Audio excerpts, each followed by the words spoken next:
oras. Sa lahat ng oras, dakilang iyong magagawa. Ikaw ang pag-asa, nagagalak lahat ng iyong likha. Umaawit, nagpupuri sa'yo, nananalangin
salamat, O Lord.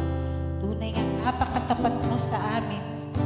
Maraming salamat sa iyong kabutihan. Lagi kang tapat kung magmahal, O Panginoon. Tuloy natin awitan ng Panginoon.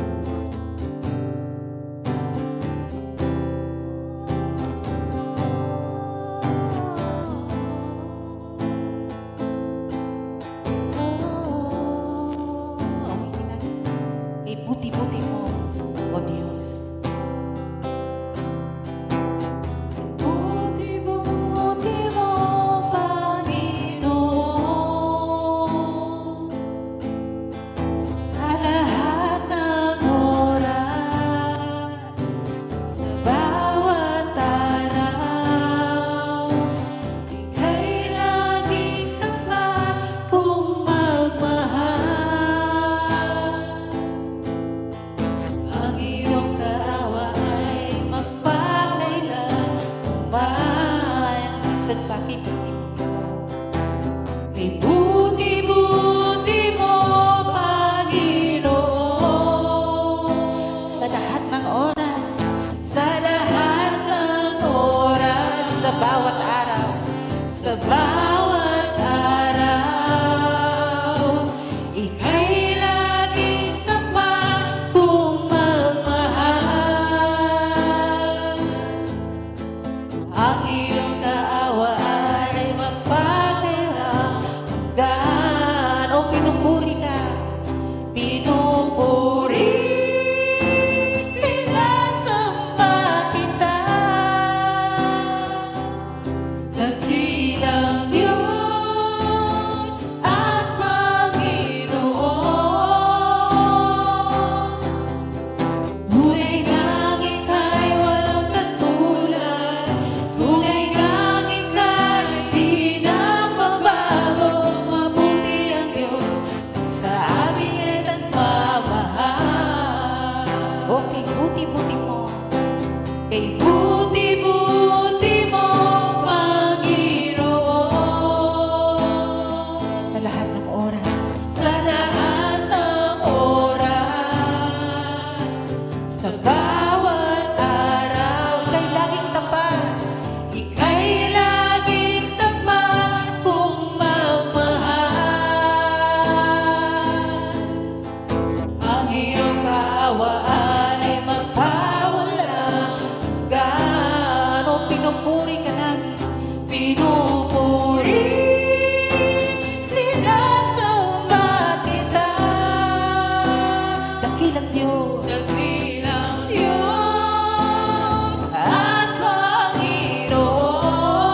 O tunay ka, O Diyos, tunay kang ika'y walang katulad, tunay kang ika'y di nagbabago. Mabuti ang Diyos na sa akin ay nagmamahal. O pinupuri ka, pinupuri, sinasamba kita.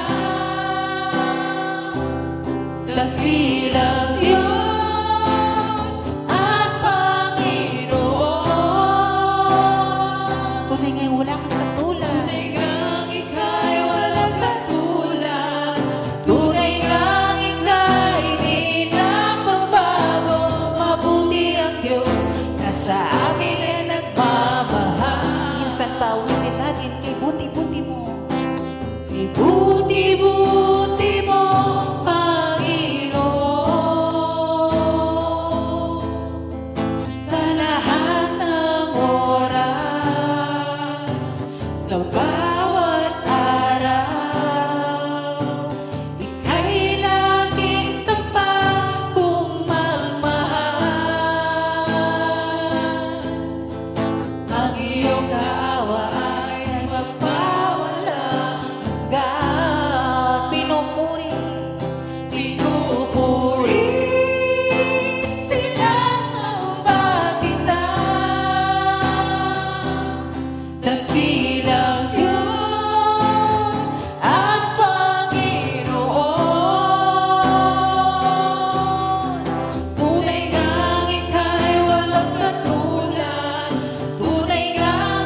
pinupuri, sinasamba kita. Dakilang Diyos at Panginoon,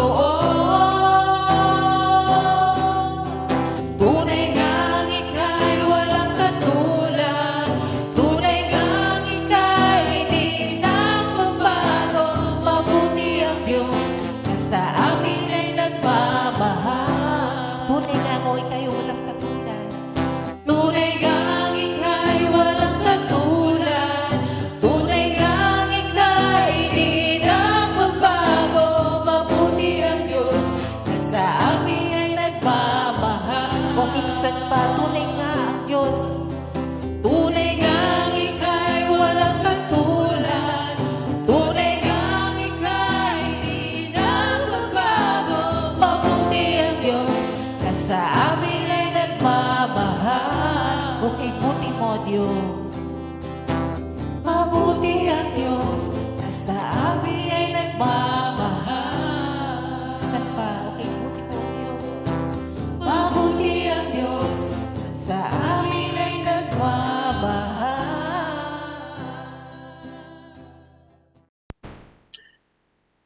Purihin ang pangalan ng Panginoong Hesus, isang pinagpalang gabi ng Miyerkules.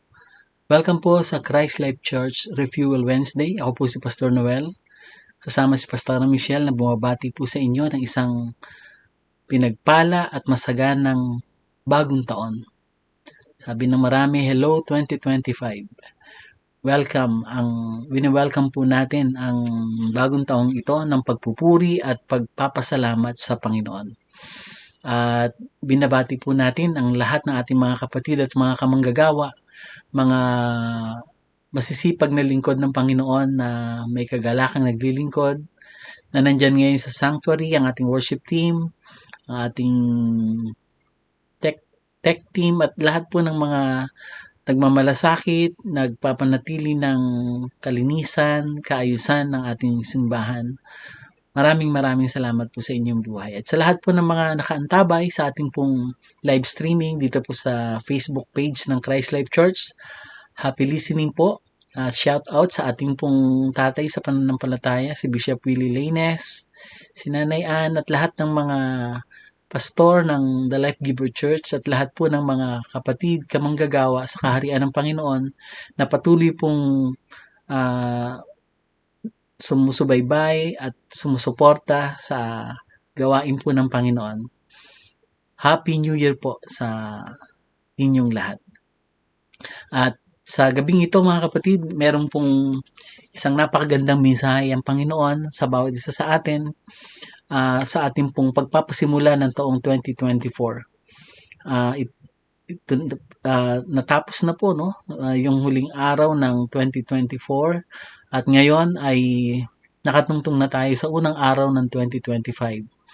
At ang salita po ng Diyos ay nananawagan sa kanyang ang salita ng Diyos ay nananawagan sa atin na mga anak ng Diyos na patuloy po na ihayag ang kadakilaan, kaluwalhatian, purihin ang kabutihan ng ating pong dakilang Diyos na mapagmahal na Ama sa langit. Hindi lamang sa sandali na tayo masaya o tumatanggap ng mga katugunan sa panalangin, kundi sa lahat po ng panahon. Meron pong isang bahagi sa kasulatan na isinulat po ni Haring David. At nalikha po yung awit na ito nung siya ay dumaan sa matinding mga challenges, mga hamon ng kanyang buhay. Dumating po siya sa banta ng panganib sa kanyang buhay. Hindi lang kay Haring Saul, kundi maging sa hari ng Filisteo. At siya po mga kapatid ay binigyan ng Panginoon ng karunungan kung paano po haharapin yung sitwasyon na yon at naranasan po niya ang pagliligtas ng Panginoon. Sa aklat po ng Awit, Kabanatang 34, talatang 1 hanggang sa mga sumusunod, ito po yung bahagi ng kasulatan na inilagay ng Panginoon sa aking puso na mapagnilayan at nakita ko po dito, ito po yung tamang attitude, ito yung tamang kaisipan, ito po yung habit or lifestyle na nais ng Panginoon na ating pong taglayin sa pagharap sa bagong taon ngayong 2025. Ang sabi po ng Aklat ng Awit, Kabanata 34, talatang 1 hanggang sa mga sumusunod, ang sabi po dito, I will bless the Lord at all times. His praise shall continually be in my mouth. My soul will make its boast in the Lord. The humble will hear it and rejoice. O magnify the Lord with me, and let us exalt his name together. I sought the Lord, and he answered me and delivered me from all my fears. Basahin po natin sa ating pong sariling wika. Ang sabi po ng salita ng Diyos sa ating pong sariling wika, Aklat ng Awit, Kabanatang 34, talatang 1 hanggang sumusunod, sabi rito, sa lahat ng pagkakataon, si Yahweh ay aking pupurihin. Pagpupuri ko sa Kanya ay hindi ko papatigilin. Aking pupurihin Kanyang mga gawa. Kayong inaapi, makinig matuwa. Ang kadakilaan niya ay ihayag, at ang ngalan niya ay purihin ng lahat. Ang aking dalangin ay dininig ng Diyos, inalis niya sa akin ang lahat kong takot. Pagpalain po ng Diyos ang kanyang mga salita na ating pong nabasa, pagninilayan sa gabing ito. Praise God. Paano po natin hinaharap at sinisimulan ang bagong taong ito ng 2025? Sinisimulan mo ba ito na maraming alalahanin, takot? Ano kaya ang mga problema at pagsubok na kakaharapin ko ngayong taon na to? Or paano kaya masusolusyonan yung problema ang dala ko pa ng nakaraang taon? Mga kapatid, yung kaisipan na yan, ang gustong-gusto ng kaaway na mamalagi sa isip natin. Sapagkat sa pamamagitan nito, tayo po ay kanyang namamanipula at hindi natin na-enjoy yung napakasaganang grasya, kabutihan ng ating Ama na patuloy po niyang ibinubuhos at nais iparanas sa atin. At kung naging mabuti siya nung nakaraang taon, nais ng ating Ama na patuloy at higit pa sa kabutihang ating naranasan mula sa Kanya ang maranasan natin ngayong 2025. Yes, nais ng Panginoon na patuloy na ihayag ang Kanyang sarili. Yung yaman ng Kanyang buhay na ibinigay sa atin ay patuloy nating madiskubre, patuloy po nating ma-enjoy at maibahagi, maipadama sa kasalukuyang panahon na kinalalagyan po natin ngayon. Hindi po inalay ng Panginoong Hesus ang kanyang buhay para tayo ay hayaan na lang at iwan na lang sa kanyang tinapos na gawa. Hindi po.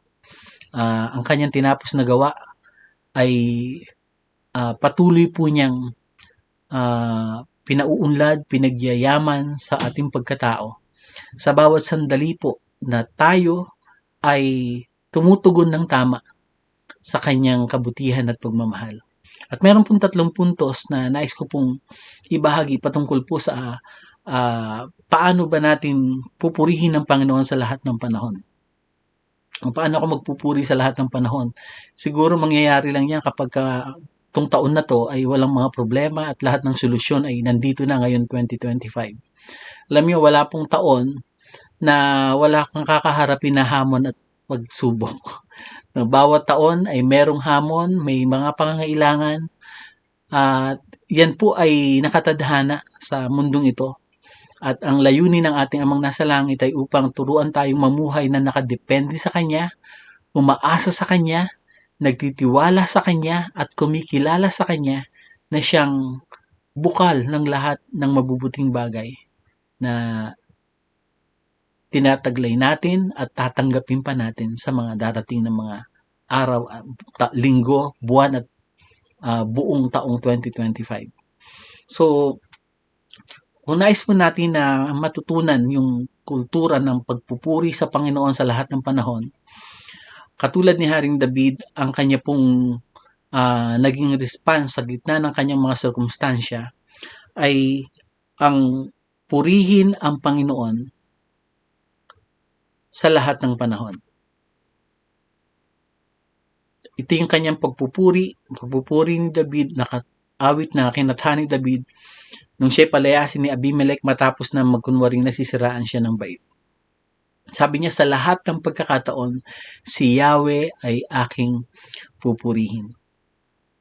Magagawa lang natin purihin ang Panginoon pag natutunan nating ituon ang ating paningin, ang ating atensyon sa Panginoong Hesus na nagkatawang tao, nag-alay ng kanyang buhay sa krus ng Kalbaryo at noong ikatlong araw ay muling nabuhay upang ihayag na siya ay nagtagumpay sa misyon na tayo ay maibalik sa orihinal na layunin at intensyon sa pagkakalikha sa atin ng ating Amang nasa langit. Nagtagumpay po ang Panginoon. At gusto ng kaaway, paniwalaan mo na hindi, mayroong pang kulang, hindi pa ganap ang kanyang tagumpay. At mga kapatid, nagkatawang tao na ang Panginoong Hesus. At tinikman niya ang kamatayan, hindi po para sa kanyang sarili, kundi para sa atin. Upang sa pamamagitan nito, atin pong maunawaan na kahit ang kamatayan ay walang kapangyarihan sa mga anak ng Diyos. Hindi ka mangangambang lumisan sa katawang lupang ito sapagkat alam mo na ang katawang lupang ito na mula sa alabok ay mapapalitan ng katawang hindi nabubulok. Isang katawang panglangit na kung saan ay mai-enjoy natin ng walang hanggan sa piling ng Panginoon. So, upang mapawi ang lahat ng ating takot sa ating isipan, palitan po natin ng isipan ng Panginoong Hesus. Katulad ng pinili ni Haring David, pinili niya na sa lahat ng pagkakataon, si Yahweh ay kanyang pupurihin. Natutunan po ni David na sa pasimula pa lang at bago pa ang lahat, ang Diyos ang dapat na una nating pagtuunan ng ating atensyon, ng ating isipan. At katulad po ng sinasabi sa Genesis chapter 1 verse 1, in the beginning God, sa pasimula ang Diyos.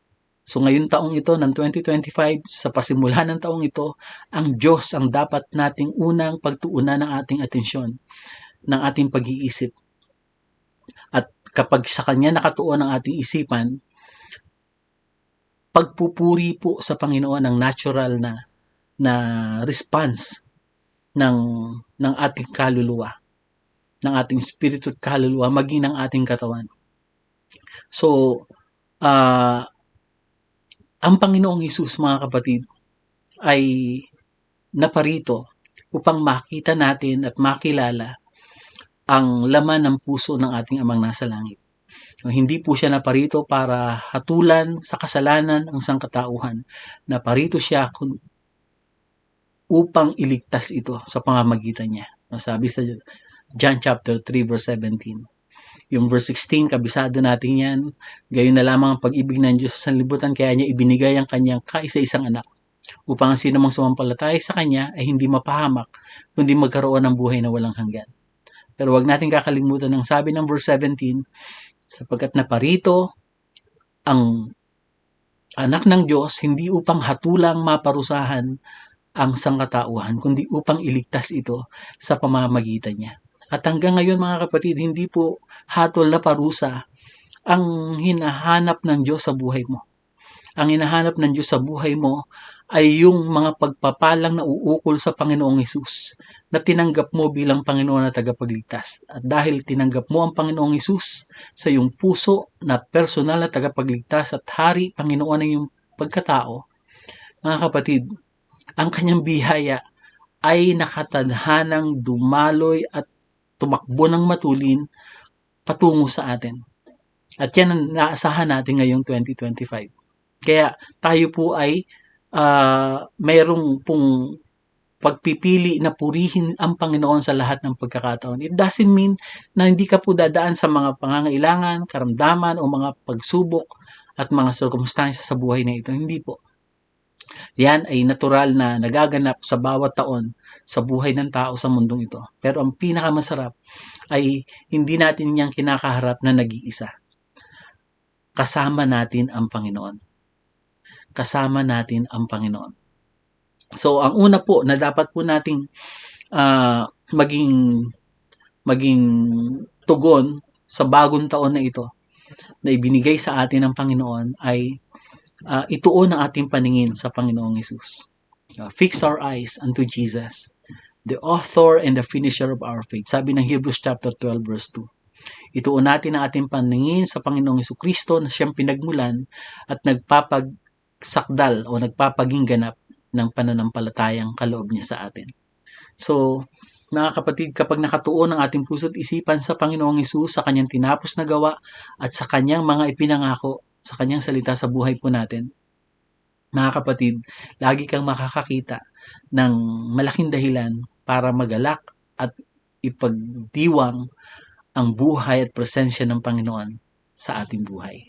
Amen po? So, ituon ang paningin sa Panginoong Hesus. Look unto Jesus. Beyond sa mga pwede nating maranasan ngayong taon na ito, may Panginoong Hesus na nakaluklok sa trono ng kalangitan sa kanan ng Ama na nagtataglay ng pagiging anak ng tao bagamat siya anak ng Diyos. Upang ikaw na anak ng Diyos ay matutunan mong tanggapin at yakapin ang katotohanan na ikaw na narito sa lupa ay representative ng minamahal at kaisa-isang anak ng Diyos. So, tayo po mga kapatid na pinagkalooban niya ng kanyang buhay, sa atin po makikita at mahahayag ang liwanag at ang buhay ng Panginoong Hesus na kailangan ng mundong ito na punong-puno ng kalumbayan, ng kalungkutan at naghahanap ng liwanag at solusyon sa kanyang buhay. So, ang ating tugon, ituon ang ating paningin sa Panginoong Hesus. Pangalawa mga kapatid, ay mahalaga po kung ano yung ating tinatanggap, pinapapasok sa ating pagkatao. Kung sa medical field ay ina-advise ng mga dalubhasang mga doktor na mahalaga kung ano yung ating kinakain, pinapapasok sa ating katawan, yan ang magdudulot ng kung ano pong pamumuhay meron tayo. Sa ating buhay spiritual ay ganun din po. Anong salita, anong kaisipan ang ating pong kinakain sa ating pagkatao sa bawat araw ng taon na ito. Mahalaga po mga kapatid na ang salita ng Diyos ang lagi po nating kainin, tanggapin, namnamin sa bawat araw ngayon 2025. Wag natin pong sayangin ang bawat sandali na tayo po na makakapagbasa ng banal na kasulatan, makapakinig ng salita ng Diyos. Sapagkat sa pamamagitan po ng salita ng Diyos ay naihahayag ng Panginoong Hesus sa pamamagitan ng pagkilos at pagbubukas ng banal na espiritu ng ating mga pangunawa, nakikita natin yung yaman ng buhay ng minamahal na anak ng Diyos na nasa atin. So, yan po yung pangalawa. Una, fix our eyes unto Jesus, the author and the finisher of our faith. Pangalawa po, feed our soul with the Word of God. Pakainin po natin ang ating kaluluwa ng yaman ng salita ng Diyos. So, ang Panginoong Hesus, nung siya'y narito sa lupa, ang bawat atake ng kaaway ay kanyang tinutugon ng ayon sa nasusulat. Sinasabi ng salita ng Diyos na ihayag sa banal na kasulatan. Sinasabi ng kasulatan hindi lamang sa tinapay na bubuhay ang tao, kundi sa bawat salitang namumutawi sa bibig ng Diyos. Yan po ang pagkain ng ating kaluluwa. Kung ano yung pinapakain natin sa ating isip, sa ating damdamin, sa ating kalooban, yan po ang ating pong magiging direksyon. Yan po ang ating magiging kahihinatnan sa buhay po na ito. So, bagamat tayo nasa katawang panglupa, may mga pangangailangan po tayo sa ating pisikal na kalagayan, at mga kapatid, ang tunay nating pagkatao ay nasa Panginoong Jesucristo. Tayo ay espiritual na nilalang na mayroong kaluluwa, isip, damdamin at kalooban na naninirahan sa katawang panglupang ito. So, kung ang yaman ng salita ng Diyos ang ating tinatanggap, Kaya sabi nga rin sa verse 8 ng Awit, Kabanatang 34, taste and see that the Lord is good. Tikman mo at tignan kung gaano kabuti ang Panginoon. Ibig sabihin, payagan mo siya sa kanyang pagpapakilala, sa kanyang mga pinangako, sa kanyang mga salita na binitawan. Payagan mo siyang maranasan, matikman, pagtiwalaan mo siya. At kapag yan ang pinakain natin sa ating kaluluwa, mga kapatid, hindi ka lamang magiging malakas, hindi ka lamang magiging matatag, ikaw ay magiging daluyan ng mayamang grasya ng Panginoon sa panahong ito. Amen po. At panghuli, mga kapatid, kung nais po nating piliing papurihan ng Panginoon sa lahat ng panahon, ituon lagi natin ating paningin sa Panginoong Hesus, sa kanyang tinapos na gawa, sa kanyang mga ipinagkaloob sa atin. Pangalawa po, pakainin natin ang ating kaluluwa ng kanyang mga salita. Patuloy nating payagan ng Espiritu ng Diyos na palitan ang laman ng ating isipan at yung ating kaisipan mismo ay mapalitan ng isipan ng Panginoong Hesus. Sapagkat yan po ang nagdudulot ng pagbabago o transformation sa ating pagkatao. Be transformed by the renewing of your mind, sabi ni Apostol Pablo sa Romans chapter 12 verse 2. So ang transformation po ay nagsisimula kapag pinayagan po nating mabago o mapalitan ang ating isip ng pag-iisip ng Panginoong Hesus. Ang tawag po dyan ng Biblia ay repentance. Kaya nga ang repentance ay bahagi ng isang maligayang pamumuhay ng anak ng Diyos.